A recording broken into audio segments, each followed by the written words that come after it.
reflexão dos 35 anos.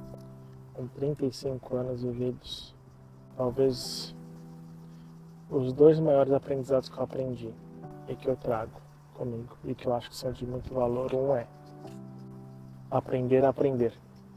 Quanto mais nos tornamos hábeis, habilidosos, né, em aprender, melhor vai ser a nossa vida. Mais saudável mentalmente, fisicamente, espiritualmente, familiarmente, financeiramente, materialmente e assim por diante, profissionalmente. Porque a vida é um constante processo de aprendizado. Este talvez tenha sido o maior aprendizado que eu já tenha tido na minha vida e do qual eu carrego até hoje.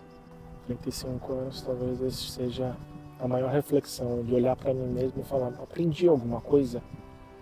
Este talvez seja o maior. E o segundo é valorizar o autoconhecimento. Parte do pressuposto de aprender a aprender, óbvio. Entretanto, é aprender a respeito de si próprio. Talvez seja até mais importante do que aprender sobre outras coisas, outras pessoas, outros lugares, é aprender sobre você. E talvez seja o maior trunfo de um indivíduo, é saber quem é si próprio. Para concluir, 35 anos, do qual me orgulho bastante da pessoa que eu tenho me tornado.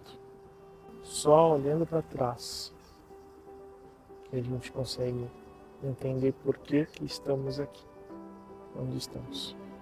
Aprender a aprender.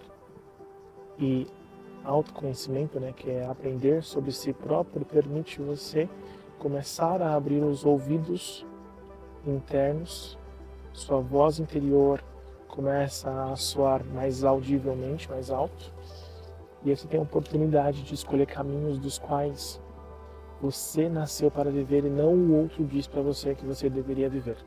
Quem vai definir o caminho é você próprio lá dentro do seu coração.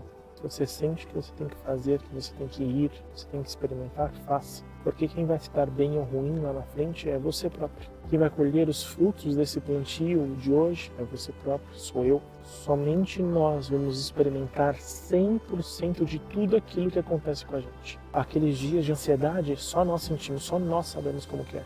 Se essa é a pergunta, esta é a reflexão de 35 anos. Muito obrigada.